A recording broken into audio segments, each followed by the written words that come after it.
So ito kaagad bay, napapansin nyo yung forma niya. Napaka head turner po ng forma nito, no? So ito nga ulit ay made by Zontes. This is 310M ABS. So nakita nyo po kanina yung mga forma niya, no? So ito, pag switch mong ganyan, medyo maliwanag kasi, no? Check muna natin yung iba pang functions nito. So nakikita nyo, naka-switch yung ilaw. Tapos may kill switch, ganyan. Ito, echo. Syempre, may echo mode tsaka sport mode. Now, nandito yung seat switch tsaka yung fuel switch. Tingnan nyo, pag on mo yung fuel, yan, bumubukas ka agad.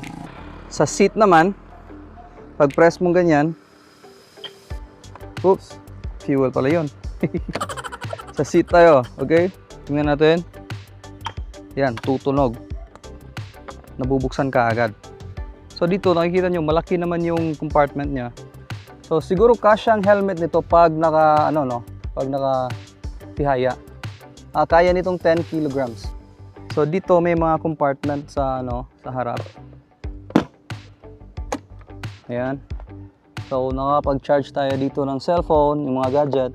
Meron USB port. Sa kabila naman, parang lagayan lang ng barya, no? So, dito sa kabila ba, makikita natin yung horn, turn signals, yan. Tapos, mode, tsaka set, para dun sa TFT display. Hazard switch, nandyan din. High and low, pati fast switch. Ito, unique to. Para to sa windshield niya. So, pag press mo ganyan, aakyat to, diba? Tapos balik. Yan, bababa. Automatic po. So, maganda yung levers niya sa brake. Alloy na, no? Brake master, ang galing. Hindi pang karaniwang forma. Okay?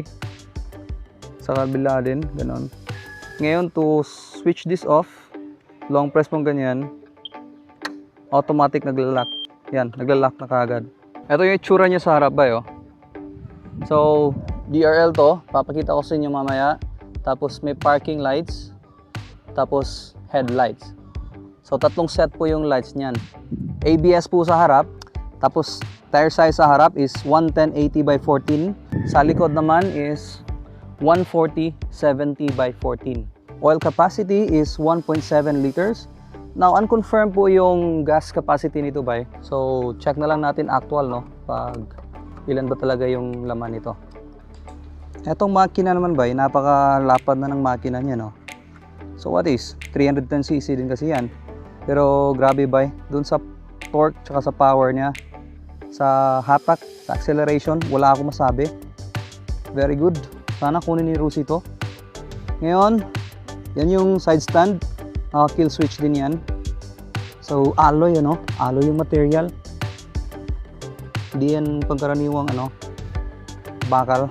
Ito naman, ito yung the usual lang, yung center stand. Makinig na lang muna tayo, bay. Okay, start ko yung motor, ha.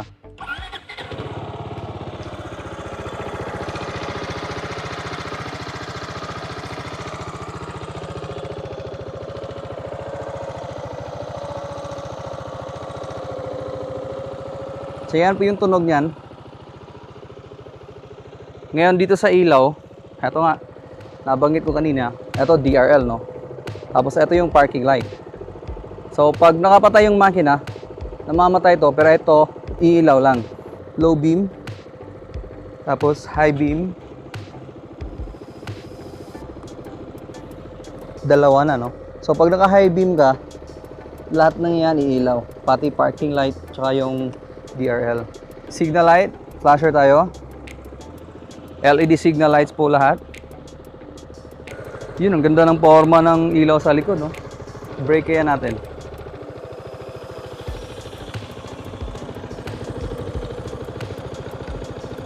Yan, brake. Doon sa sa mga controls niya, umiilaw din to eh. Yan, no? Medyo maliwanag kasi kaya hindi masyadong napansin. Pero pag pinatay mo yung ilaw, namamatay din yan.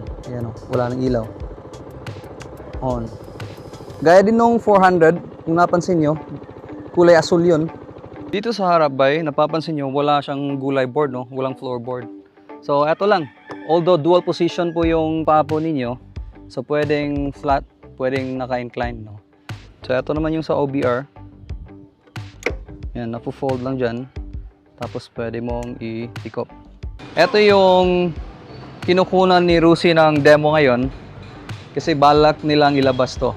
Pero unconfirmed pa po yan kasi may lalabas pang iba, no? Bago ito. Pero sinakyan nga natin ito bay, tinesting natin yung comfort niya tsaka yung riding niya. Grabe. Talagang competitive ang motor na to bay. So ABS system yung brakes niya sa harap. Ito nga ulit, ito ay liquid cooled. Ngayon bay, papakita ko sa inyo kung paano mag-start itong 310 na scooter ni Rusi, no? Keyless nga siya, wala kang makikita dyang susian. Tapos may power button lang. Ayan, no? So press mong ganyan. Yun. Galing, di ba? So ito bay, nakikita niyo na yung Zone Test 310M, no? Ito yung planong ilabas ni Rusi. Baka next year. Tingnan natin kung kaya, no? Pero sa ngayon kasi, pinapadala pa lang yung demo para po malaman kung ano ba talaga yung performance ng motor na ito. So far, in my own opinion po, magaling naman yung motor. Doon sa hatak, yung performance niya, napakaayos po talaga. So, kung i-compare ko sa ibang brand, no, para siyang X-Max 300. Yan. O siguro hihigit pa. Hindi natin alam, no? Kasi hindi ko na-try yung X-Max 300 eh. Pero sa inyo, kung doon sa mga naka-X-Max 300, try nyo subukan to para ma-compare nyo talaga kung alin ba talaga yung maganda. Pero para sa akin, napaka-solid, napaka-ayos po ng makina. Yung performance, yung respond, napakagaling. Braking system is ABS, so wala tayong problema doon. So, yan yung mga key points na gusto kong i-stretch out. Ang galing po ng Zone Test 310M talaga. Sa puntong ito, bay, gusto ko munang batiin sina Mark Cuento, Malawak na Ilog, Errol Sinineng, Grim Joe Hamero, Mr. Cool Rider, Biyahe Vlog, Fernando Cariaga, Jobs and Music Rides, Don Kalulu Vlog, Rolando Autentico, Puraot Custom Paintworks mula kay Haragan Kim, Ton TV ng Aklan, Junric Mapuno ng Jensan, Jongjong Fabrikante ng Misamis Oriental, JB TV ng Pampanga, at kay Joel Munesit Vlog. Hanggang dito na lang muna yung video natin sa araw na ito, bay. Sana ho nagustuhan nyo ang Zone Test 310M. So, ito po ay plano, okay? Inuulit ko po, plano pa lang ilabas ni Rusi, baka next year. Maraming salamat po sa inyong patuloy na pagsusubaybay dito sa Bay Moto. Ito pa rin ang inyong pambansang bay na si Bay Jihay. Lagi pong tandaan, ang buhay ay mahalaga. Kaya drive safe po.